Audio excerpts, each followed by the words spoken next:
हाँ जी प्यारे बच्चों, कैसे हैं आप सभी। तो बेटा इस वर्ष आप यूपी बोर्ड 2026 का रिजल्ट देख रहे हैं और इस वर्ष 2026 के रिजल्ट में सीतापुर का दबदबा कायम है। सीतापुर हर साल की भांति इस वर्ष पूरे स्टेट रैंकर्स यहीं से होने वाले हैं और हो चुके हैं। तो प्यारे बच्चों, आज हम आए हुए हैं अपने एक स्टूडेंट मानसी पोरवाल के घर, जिन्होंने पूरे प्रदेश में 6वां स्थान प्राप्त किया है और 6वें स्थान में इनका पहले से कब्जा रहा है। कक्षा 10वीं में 6वां स्थान था और वही 6वां स्थान कक्षा 12वीं में भी है। ठीक है, तो सबसे पहले परिचय कराते बेटा। मानसी, अपना नाम नंबर एक बार पूरा डिटेल में बता दो। मेरा नाम मानसी पोरवाल है।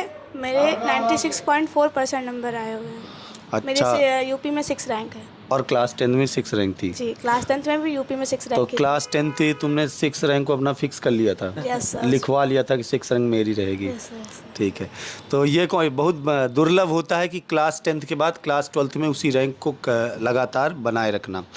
बने रहना। तो बेटा मतलब तुमने कभी ये नहीं सोचा कि अब क्लास 10th में आ गए। बहुत सारे बच्चे होते हैं, मैंने बहुत सारे बच्चों के इतने दिनों से इंटरव्यू किए हैं, तो उसमें एक चीज़ देखी, जिस बच्चे क्लास 10th में आ गए उसका क्लास 12th में नंबर कम हो जाता है, ओवर कॉन्फिडेंस में चला जाता है। तुम्हारे अंदर ओवर कॉन्फिडेंस कभी नहीं है? सर कभी नहीं आया। मैंने हमेशा ये सोचा कि नंबर कितने भी हैं, मेहनत क्यों कम करनी है। अपनी मेहनत करते रहो तो नंबर भी अच्छे आ जाएंगे।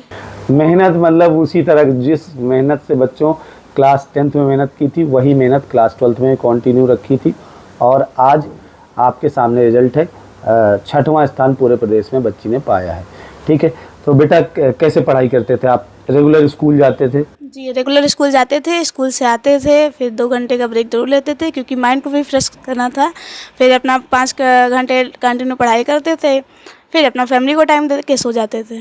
तो बेटा स्कूल के बाद घर पे कितने घंटे आपकी पढ़ाई होती थी? 5 घंटे। 5-6 घंटे रेगुलर पढ़ाई करते थे। अच्छा, एक प्रश्न जो बच्चों के, मैं सारे प्रश्न लगभग बच्चों को उठाऊंगा जो बच्चे की प्रॉब्लम होती है। ठीक है, एक बेटा होता है जिसे बच्चा अप्रैल से अभी से पढ़ना स्टार्ट करता है, तो तुम जब अप्रैल से पिछले साल पढ़ना स्टार्ट की थी तो नोट्स कैसे बनाती थी? पहले सबसे तो जैसे स्कूल में नोट्स बनवाते थे, फिर जब उनसे पढ़ाई होती थी तो थोड़ा सा टाइम लगता था, तो अपने हाथ से नोट्स बनाओ, अपने अकॉर्डिंग बनाओ। जो मेन पॉइंट जो आपको आते हैं वो उसमें मत लिखो, जो नहीं आते वो उनको लिखो, ताकि आपका एग्ज़ाम जब हो तो उसको रिवीजन करने में आपको टाइम कम लगे और टाइम बच जाए। अच्छा, तो मतलब बेटा एक बात आप लोग को, हम लोग सभी शिक्षक हमेशा क्लास में बोलते हैं, देखिए एक टॉपर्स के मुंह से आज सुनता हुआ आप पा रहे हैं कि नोट्स खुद से बनाने चाहिए, क्योंकि जो आप खुद से नोट्स बनाते हो शायद मेरे हिसाब से वो नोट्स तुम्हारे लिए सबसे वो हेल्पफुल ज़्यादा काम आते हैं एग्जाम के टाइम। हाँ।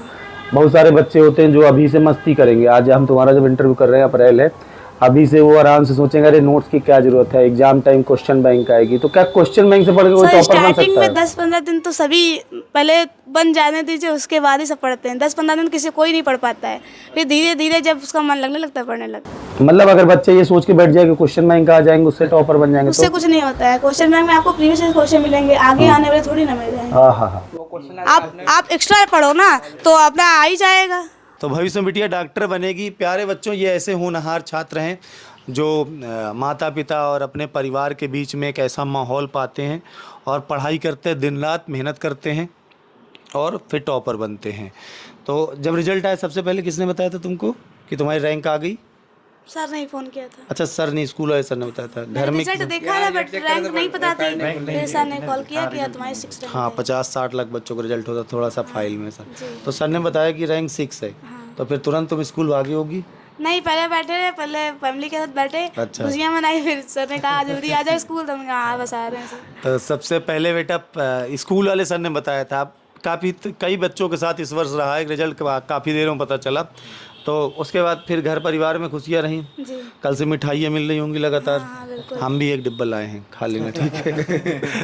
तो काफ़ी मिठाइयाँ मिल रही हैं और बधाइयाँ मिल रही हैं। तुमने संकल सर के बारे में अभी शुरू में थोड़ी सी बात की।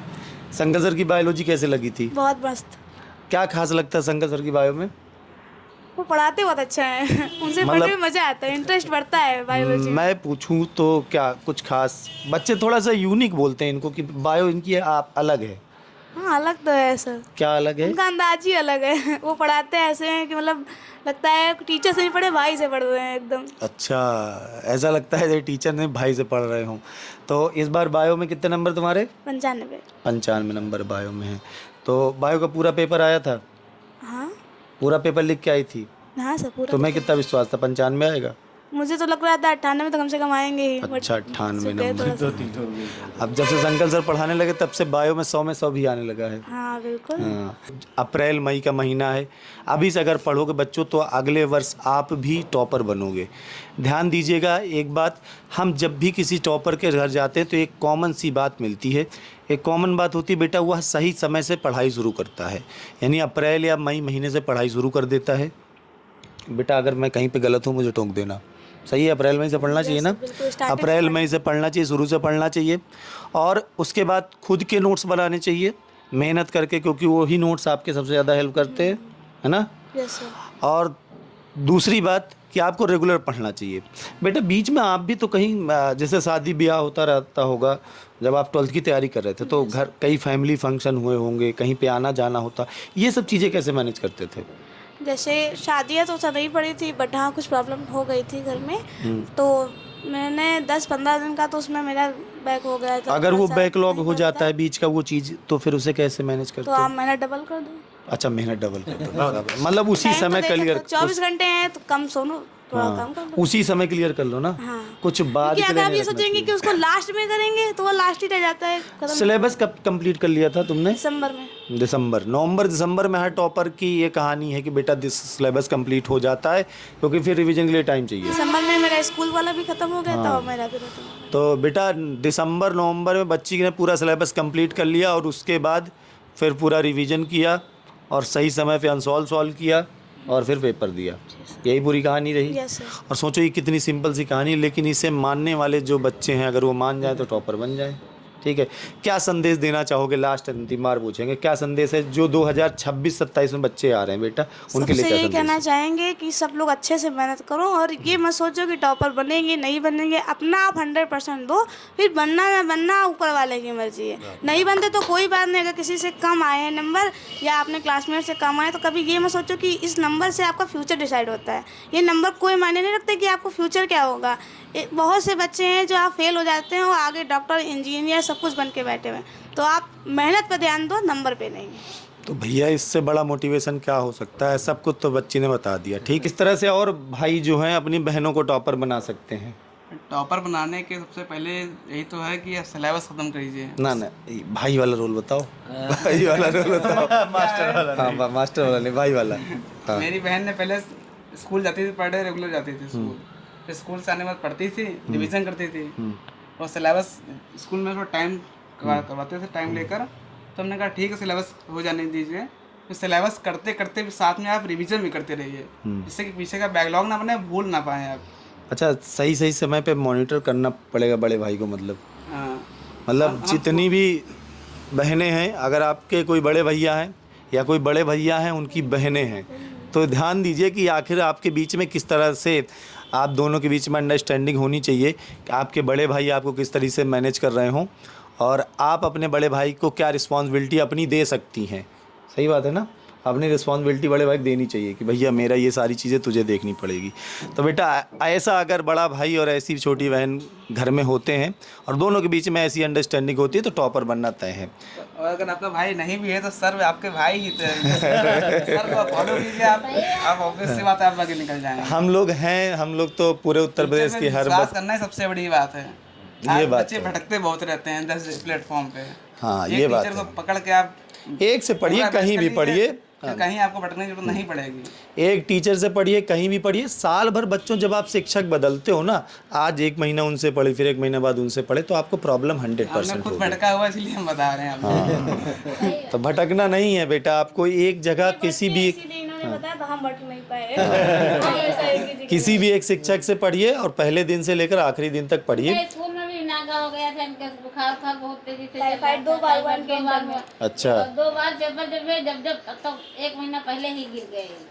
लेकिन चलिए बिटिया ने रिजल्ट ला करके खुश कर दिया आज। रात में जब तनिको आराम मिलती थी, रात में बैठ के घर में ही पढ़ते थे, लेकिन तभी इतने हमने नंबर बहुत निकाल टाइम आए तो तो पूरी हमको रात यही रात कहा, टहल के याद किया, सारा भगवान का रिवीजन आशीर्वाद कर है, लिया। पूरी रात निकाल आए बहुत काफी। पूरे साल पढ़ा जा रहा, अगर लास्ट टाइम सब कुछ रिवीजन ना हो पाए तो फिर वो पूरी रात मतलब नहीं रहेगा। जागे हैं पढ़ने के लिए। भैया के पास एक लंबी कहानी थी, भगवान ने इनको दिया।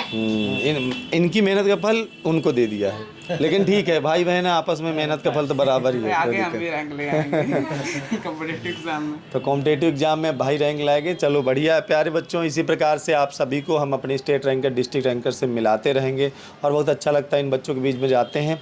इनके बीच में जाने से बेटा आप सबके लिए एक कहानी मिलती है जो आपको शायद सफल बना सकती है, और उसी कहानी को आप तक पहुँचाने के लिए हम लगातार इन ऐसे बच्चों से मिलाते रहेंगे। मिलते हैं फिर किसी अगले इंटरव्यू, तब तक के लिए आप सभी जुड़े रहें, बने रहें, फिर मिलते हैं। All the best. Thank you sir.